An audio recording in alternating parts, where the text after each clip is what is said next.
네.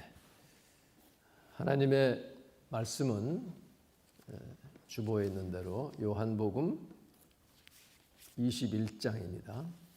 15절부터 19절까지 한 절씩 교독을 하겠습니다. 제가 15절, 여러분이 16절 이렇게 교독을 하겠습니다. 아침 식사를 끝마치자 예수께서 시몬 베드로에게 물으셨다. 요한의 아들 시몬아, 네가 이 사람들보다 나를 더 사랑하느냐? 베드로가 대답했다. 예, 그렇습니다. 주님께서는 제가 주님을 더 사랑한다는 것을 알고 계십니다. 예수께서 베드로에게 말씀하셨다. 그러면 내 어린 양떼를 먹여라. 예수께서 다시 베드로에게 물으셨다. 요한의 아들 시몬아, 네가 참으로 나를 사랑하느냐? 베드로가 대답했다. 예, 그렇습니다. 주님께서는 제가 주님을 참으로 사랑한다는 것을 알고 계십니다. 예수께서 베드로에게 말씀하셨다. 그러면 내 양떼를 돌보아라. 예수께서 세 번째로 베드로에게 물으셨다. 요한의 아들 시몬아, 네가 정말로 나를 사랑하느냐? 베드로는 예수께서 세 번씩이나 같은 질문을 하시자 불안해하며 대답했다. 주님께서는 모든 것을 다 아십니다. 그러므로 제가 주님을 사랑한다는 것도 주님께서는 다 아십니다. 예수께서 베드로에게 말씀하셨다. 그러면 내 양떼를 먹여라. 내가 진정으로 내게 밝히 말한다. 내가 젊어서는 스스로 옷을 차려입고 내가 원하는 곳에 마음대로 갈 수 있었다. 그러나 늙어서는 내가 팔을 벌릴 것이고 그러면 다른 사람들이 너에게 옷을 입혀 내가 원하지 않는 곳으로 끌고 갈 것이다. 다 같이 예수께서 이렇게 말씀하신 것은 장차 베드로가 어떤 죽음으로 하나님께 영광을 돌릴 것인지를 미리 알고 그것을 알려주기 위해서였다. 그러고 나서 예수께서 베드로에게 말씀하셨다. 너는 나를 따르라. 아멘. 이것은 하나님의 말씀입니다. 하나님께 감사. 우리가 여러분 들으셔서 아시겠지만 예수님이 두 번 내가 나를 사랑하느냐 하신 말씀은 아가페, 아가파오로 물으셨고 두 번 다 베드로는 필레오로 대답을 합니다. 특별한 의미가 있을 수도 있고 그냥 그렇게 교차해서 쓰기도 하지만 어쨌든 그러자 세 번째로 물으실 때는 필레오로 물으시죠. 그래 네가 필레오라도 필레오는 형제간의 사랑이죠.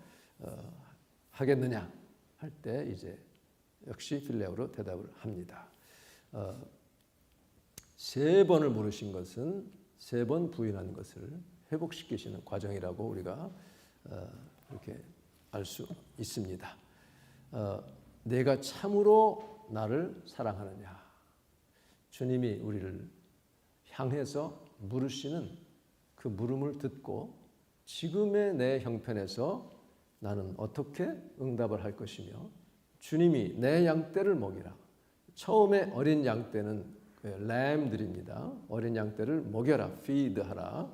두 번째는 내 양떼를 돌보아라. 이때는 큰 양들이죠. 다 자란 양들을 tend하라, 잘 돌보아라. 세 번째는 또 다 큰 양들을 또 먹여라. 그러니까 feeding과 tending을 말씀하시고 어린 양이든 자란 양이든 간에 주님의 양들을 잘 돌보라고 주님이 말씀하셨습니다. 부활하신 예수님께서 나를 향해서 물어보실 때 나의 사명, 내게 주어진 하나님의 일을 내가 어떻게 감당할 것인가 하는 것을 우리가 잘 깨달아야 됩니다. 이 말씀과 관련해서 지금 최근 윤 대통령의 미국 국빈 방문 이야기를 먼저 하면서 이렇게 말씀으로 연결을 하겠습니다. 지난 한 주간 우리 바이든 행정부에서 두 번째로 프랑스 대통령에 이어서 두 번째로 국빈 초청을 해서 윤 대통령이 갔죠. 스테이트 비짓이라고 합니다. 그동안 13명의 한국 대통령 가운데 7번째로 국빈으로 방문했고요. 다른 모든 미국에 방문한 대통령들 39번의 방미 중 이번이 제가 보기에는 가장 여유롭고 자신감이 넘치고 아주 분위기가 정말 따뜻했던 그런 방문이었다고 생각이 됩니다. 물론 앞으로의 숙제가 많이 놓여 있어요. 어느 방문이든 간에 뭐 100% 만족스러운 것은 없지만 하나님의 은혜로 이 모든 어려움들을 은혜롭게 지혜롭게 풀어나가기를 위해서 우리가 기도를 합니다. 한미 동맹 70년, 즉 전쟁이 끝난 53년에 이제 한미 동맹을 안보 동맹을 맺었는데 70년이 됐습니다. 그래서 한국과 미국의 혈맹 관계를 더욱 공고히 하는 그런 기회가 됐죠. 여기서 우리가 확실하게 알 수 있는 것은 이 방문을 놓고 반대하는 사람들은 어쨌든 깎아내리려고 하고 또 이제 여당 측에서는 어떻게든 지켜 올리려고 하는 그런 것은 언제나 있었던 것인데 확실하게 지금 알 수 있는 것은 하나님이 지금 이 시대에 이 한국을 통해서 뭔가 일하시려고 다시 이렇게 세우시려고 지금의 대통령을 세우셨다 하는 것을 분명히 깨닫습니다. 구소련이 무너지면서 한동안 어느 정도 평화로웠던 시대가 이제 점점 이 블록이 확연하게 구분이 되는, 그래서 신냉전 체제로 이미 들어선 지금 시점이 된 것 여러분이 아실 것입니다. 이 같은 시대에 이 시점에서 우리 한국이 어느 쪽을 지향해야 될지를 분명하게 선을 그어야 돼요. 그런데 지금 대통령은 그런 지도적인 위치에서 분명하게 하나님 편에 섰다는 것을 알 수가 있어요. 만일에 지금도 예를 들어서 중국이나 북한을 달래려고 하고 중국 편에 서고 미국과 멀어지려고 하는 것을 계속했다면 아마 하나님이 외면하셨을 거예요. 굉장히 한국이 위험에 빠졌을 것입니다. 물론 이렇게 이 자유진영에 속하는 것을 분명히 세움으로 인해서 많은 불이익이 있을 거예요. 분명히 있습니다. 왜냐하면 원수 마귀가 한국을 치려고 하고 넘어뜨리려고 하지만, 그러나 궁극적으로 하나님 편에 서는 것이 한국이 사는 길이요, 우리 크리스찬이 사는 길이요, 한국 교회가 사는 길입니다. 어정쩡하게 이렇게 줄타기하는 시대는 지났습니다. 하나님 편에서 하나님이 원하시고 기뻐하시는 것이 어느 쪽인지를 우리 교회는 알아야 돼요. 크리스찬들은 분명히 알아야 됩니다. 그래서 정말 어정쩡한 자세를 취해가지고는 안 됩니다. 분명히 하나님 편에서. 그래서 우리 애국가 하나님이 보호하사 우리나라 만세 부르잖아요. 안 믿는 사람들이 이거 없애려고 얼마나 노력했습니까? 안 됩니다. 지금 이 하나님이 우리나라를 지키시는 게 왜 중요하냐면, 만일에 지금 윤 대통령이 모든 정책이나 이런 것에 아주 완벽에 가깝고 지지율도 7, 80% 막 이렇게 계속 유지가 됐다면 그분이 하나님 의지했겠어요? 지금처럼 절실하지 않았을 거예요.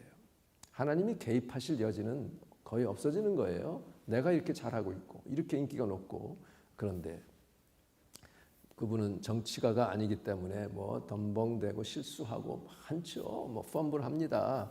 그래도 그렇기 때문에 오히려 우리가 기도하고 하나님이 개입하실 그 여지가 많아지는 거예요. 그동안의 대통령들을 쭉 보면 정말 애국적인 마음, 나라를 사랑하고 민족을 사랑하는 대통령 찾아보기 힘들어요. 그런데 참 이분은 정말 민족의 장래를 생각하고 과단성 있게 자기에게 어떤 돌팔매질이 와도 꿈쩍 안고 나아가는 그런 아주 대찬 모습이 있는 것을 보게 됩니다. 그가 대놓고 기독교인임을 앞세우지는 않아요. 그리고 그렇게까지 믿음이 좋다고도 생각이 안 됩니다. 그러나 그 속에는 하나님 의지하는 믿음이 있다는 것을 감지할 수가 있어요. 이번에 가장 인상에 남고 감격스러운 장면이 2번 있었습니다. 일반 매스컴에서는 거의 다루지 않았지만요, 저는 한 사람의 그리스도인으로서 그리고 목회자로서 절대로 지나칠 수 없는 장면들이 있었어요. 하나는 미 상하원 그 의원 한 500여 명 앞에서 연설할 때에, 이게 그 사람들만 놓고 하는 게 아니에요. 전 세계 사람들, 그리고 그것을 시청하는 미국 국민들을 향해서도 그렇기 때문에 영어로 특별히 한 겁니다. 미국이 정말 한국전쟁 때 피를 많이 흘리고 그렇게 해서 혈맹이 맺어지고 이렇게 되기 전에 이제 어떻게 미국과 한국이 관계를 맺게 되었나 하는 것을 이제 짚어오잖아요. 그런 가운데에 한 10분쯤 지났을 때에 미국 선교사들이 한국에 와서 한국 민족의 눈을 뜨게 해주고 한국의 이 자유와 인권의 가치를 세워주는 그 공로를 분명하게 거기서 짚어주고 있습니다. 그러니까 선교사들은 한국의 자유와 솔리데리티, 결속의 가치를 전수해 주었다. 이 가치들이 한국 헌법의 기초가 되었고 한국의 독립운동과 국가 설립의 기초를 세우는데 엄청난 영향을 끼쳤다. 이렇게 말하고 있습니다. 그러면서 몇몇 중요한 선교사들의 이름을 불러요. 호레스 언더우드, 헨리 아펜셀러, 메리 스크랜턴, 그리고 로제타 홀, 이런 선교사 이름을 부르면서 이들이 19세기 말에 한국 땅에 발을 디딤으로 말미암아 한국의 새 역사를 열었다라고 분명히 말을 합니다. 이들이 학교와 병원을 세웠고 여성 교육을 장려함으로써 그들의 노력이 많은 이 선교사들의 노력이 한국 여성들로 하여금 이제 교육가로 또 언론인으로 의사들로 세워지는데 큰 공헌을 했다는 것을 말합니다. 만일에 윤 대통령이 신앙이 그렇게 없는 사람이었다면 이거 뭐 기껏해 한마디 슬쩍 지나가든지 아니면 아예 말을 안 했을 수도 있습니다. 그러나 그는 선교사들의 업적을 분명하게 이렇게 짚고 넘어가는 것이 얼마나 감사했는지 모릅니다. 사실 당시 선교사들은 이 조선 땅에 오는 것 자체가 생명 거는 거예요. 살지 죽을지도 모르는 엄청난 희생, 박해가 있었고 잘못하다가는 붙잡혀서 처단당할 수도 있는 정말 그런 그다음에 질병이 얼마나 많았습니까? 예수님이 베드로에게 사랑하는 요한의 아들 시몬아, 네가 나를 사랑하느냐 이렇게 물으시는 그 음성 선교사들도 분명히 들었을 거예요. 내 어린 양을 먹여라. 내 양들을 잘 돌보아라 치라. 한국 민족은 그야말로 어린 양과 같은 존재였잖아요. 갈 길을 모르고 아무것도 모르고 무지하고 그런 곳에 목숨도 보장받지 못할 것을 알고도 지금 부름받고 온 거예요.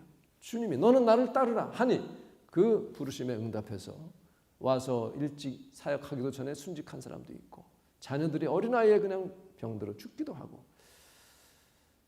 주님의 음성에 그 아픔 가운데서도 순종한 선교사들의 헌신, 희생이 있었기 때문에 한국이 지금 이렇게 잘 살게 된 것이죠. 아마 그 해설자들이 그 얘기하기를 미국 국회의원들 가운데도 지금 윤 대통령에게 이런 한국과의 그 관계를 처음 듣는 사람이 많았을 거라는 거예요. 그렇죠.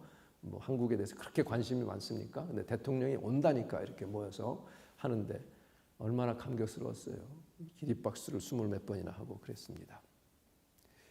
그런데 그리고 이제 마지막 날 하버드 대학교에 갔을 때 하버드 대학 그 공공정책 대학원 케네디 스쿨이죠.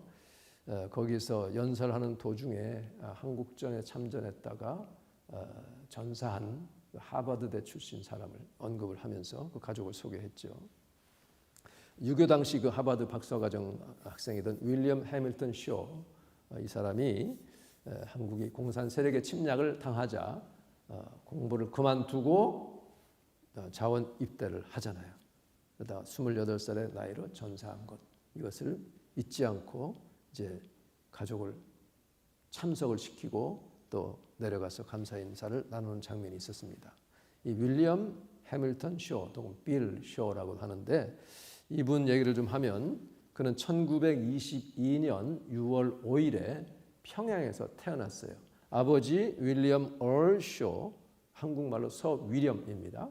와 애들라인 해밀턴 쇼, 그 부부 사이에서 딸들만 있고 외아들로 태어났습니다. 그래서 아마 그 엄마의 그 레스트 네임 해밀턴을 자기 중간 이름으로 윌리엄 해밀턴 쇼라고 지은 것 같아요. 이 어린 빌은 부모님과 두 시스터들 메리 제인과 로베르타와 함께 평양에서 자랍니다. 그랬다가 1939년에 17살 때 평양 외국인 고등학교를 졸업하고 그 해 가을에 이제 미국으로 가서 오하이오주 델라웨어시에 있는 오하이오 웨슬리안 유니버시티 감리교 학교죠. 거기에 입학을 합니다. 아마 아버지가 다녔던 학교인 것 같아요. 그런데 한국에서는 일제가 이제 선교사들을 막 추방하기 시작했어요. 거의 말기에 가까워지면서. 그러니까 2년 후인 1941년 부모와 두 자매들이 이제 그걸 철수하고 오하이오에 그 아들과 함께 살게 됩니다. 그리고 그 2년 후 1943년에 대학을 졸업하면서 이 빌은 대학 때 그 사귀었던 칼리지 스위트하트 후아니타 로빈슨과 결혼합니다. 하고서 그리고는 해군 장교 훈련을 받아요. 그리고서는 유럽 전쟁에 아직 2차 대전 중이니까 거기에 PT 보트 어뢰 정입니다. 거기에 집행 장교로 2년간 거기서 복무를 하고 이제 전쟁이 끝납니다.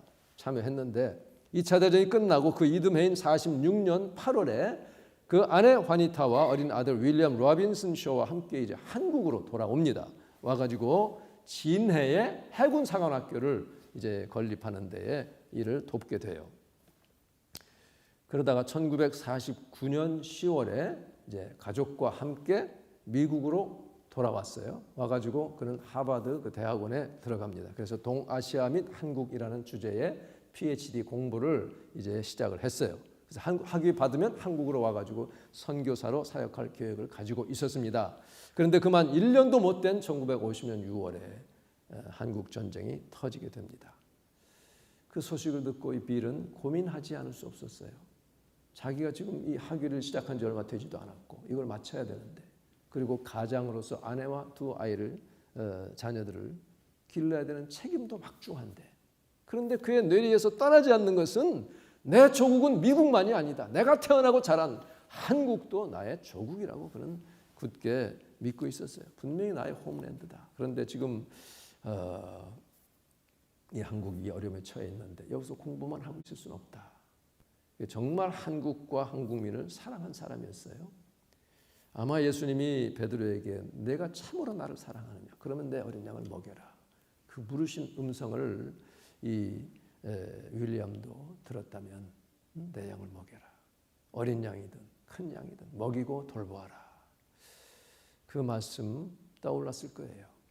이 양들은 예수님의 양들이에요. 예수님이 정말 사랑해서 피 흘려 죽으신 이 어린 이 양들을 위해서 목숨 바치신 그 양들을 지금 그것을 기다리고 있는데 주님이 자꾸 너에게 맡긴다. 네가 잘 기르고 돌보아라.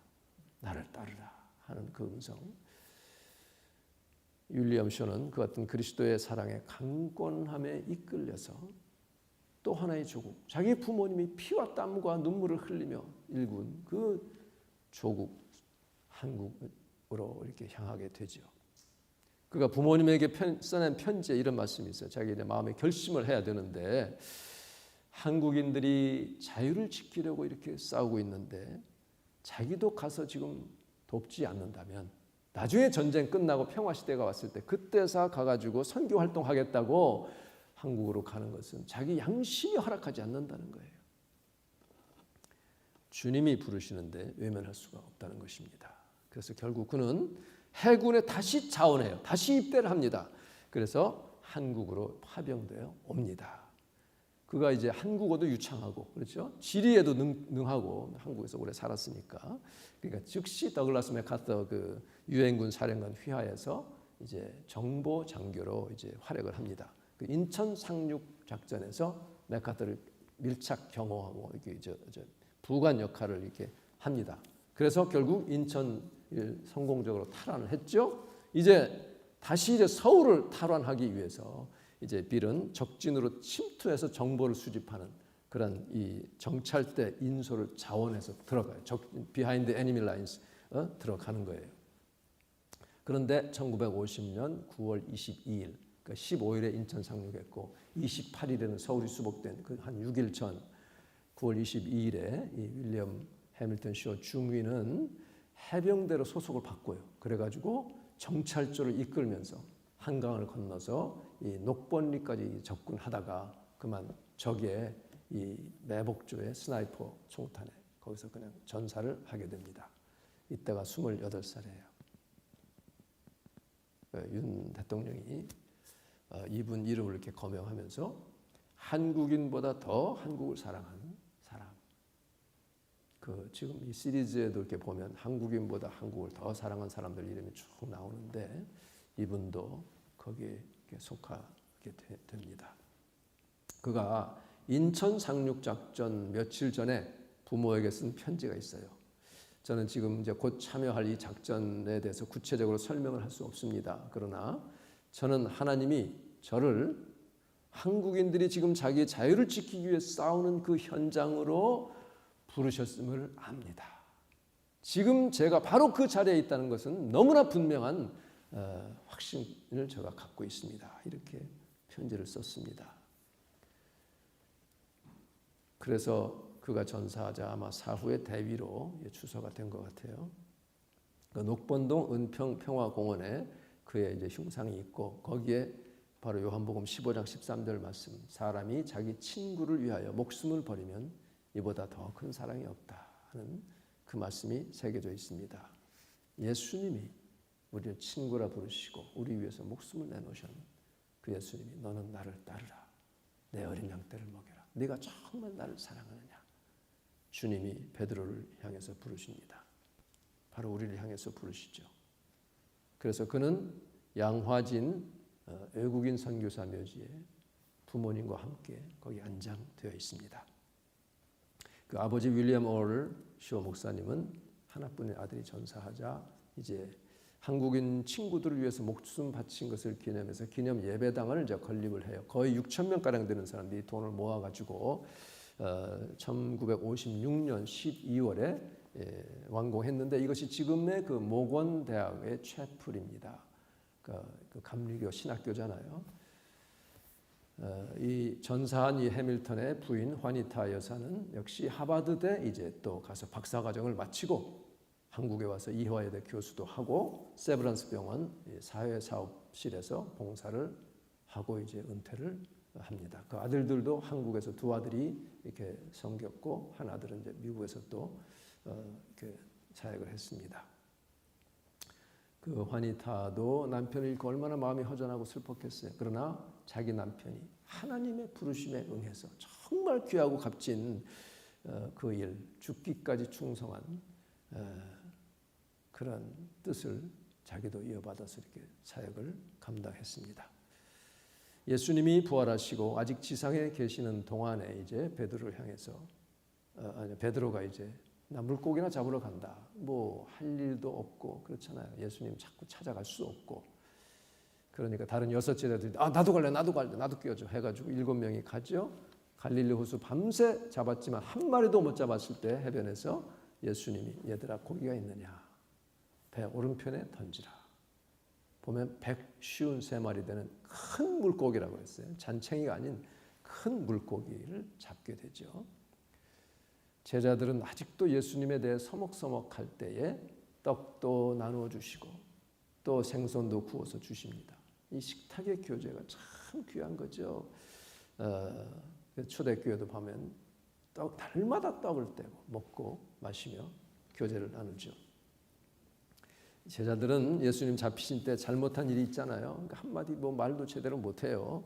그런데 가장 잘못한 베드로를 따로 불러가지고 주님이 물으시잖아요. 시몬아, 요한의 아들 시몬아. 이렇게 시몬아 또는 요한의 아들 시몬아라고 부르실 때는 아주 심각할 때 그렇게 부르시는 거예요. 너 처음 부르실 때는 내가 요한의 아들 시몬이니 장차 게바라 하리라. 너는 반석이다. 베드로란 뜻이라고 그랬죠. 베드로가 주는 그리스도시요 살아계신 하나님의 아들이십니다 할 때 바요나 시몬아 요한의 아들 시몬이란 뜻입니다. 이를 내게 알게 하는 하나님이시다. 칭찬하셨습니다. 그리고 누가복음 22장에 보면 시몬아 사단이 밀가부르듯 하려고 너를 청구했으나 너희들을 청구했지만 그러나 내가 너를 위하여 내 믿음이 떨어지지 않기를 기도하였노니 너는 돌이킨 후에 베드로는 지금 자기 주님이 죽겠습니다 하는 그때예요. 내 형제를 굳게 하라 이렇게 말씀하셨습니다. 그 예수님이 지금 베드로에게 사명을 주십니다. 주님이 우리를 부르시고 사명을 주십니다. 내가 장차는 원치 않게 사람들이 너를 띠를 띠고 데려갈 것이다. 어떻게 죽어서 하나님께 영광 돌릴지를 예시하신 암시하신 말씀이죠. 그래서 전해지는 바로는 그는 거꾸로 십자가에 달려 죽었다고 하잖아요. 요한이 뒤따라오자 궁금합니다. 저 사람은 어떻게 되겠습니까? 예수님은 뭐라 그래요? 너 신경 쓰지 말고 너는 나를 따르라. 저 요한을 살려든지 말든지 그 내가 신경 쓸 일이 아니고 너는 나를 따르라. 각자 하나님이 주신 사명이 있다는 거예요. 여러분을 부르시는 그 부름의 자리에 정말 충성 다하시기를 바랍니다. 너는 나를 따르라. 네가 나를 사랑하느냐. 주님께서 부르시는 그분. 정말 이 아까 말한 윌리엄 해밀턴 쇼 이제 대회가 된 그분이나 선교사님들 정말 주님이 부르셔서 자기에게 부르신 그 소명의 자리에 있었고 죽도록 충성했습니다. 이 쇼 중에는 군대 갈 필요가 없어요. 이미 갔다 왔어요. 그런데도 한국민을 그렇게 사랑하는 그 마음이 있었어요. 주님 사랑했기 때문에 그 주님이 사랑하시는 한국민족을 사랑했어요. 우리에게 주신 사명, 죽기까지 충성하는 저와 여러분 되시기를 바랍니다. 내가 나를 사랑하느냐? 그러면 너는 나를 따르라. 내가 내게 준 사명을 끝까지 감당하라. 죽기까지 충성하여 하나님께서 여러분을 기쁘게 받으시는 은혜가 있기를 주님의 이름으로 축복합니다. 기도하겠습니다. 좋으신 하나님, 우리는 정말 살기가 때로는 괴롭고 어려울 때에 내 원하고 뜻하는 대로 행하고자 하는 유혹을 받습니다. 어려움의 자리를 벗어나고자 하는 유혹도 옵니다. 그러나 주님의 부르심을 분명히 듣고 그 부르심의 자리를 지키는 저희가 되게 하여 주시옵소서. 네가 나를 정말 사랑하느냐? 너는 나를 따르라. 내 어린 양떼를 네가 먹이고 보살피라고 한 주님의 말씀에 순종하는 저희가 되게 하여 주시옵소서. 끝까지 순종함으로 죽도록 충성함으로 하나님께서 우리를 위하여 예비하신 영원한 그 축복의 나라에 모두가 마음 넉넉히 들어가는 은혜가 넘치도록 주님 복내려 주시옵소서. 예수님의 이름으로 기도하옵나이다. 아멘.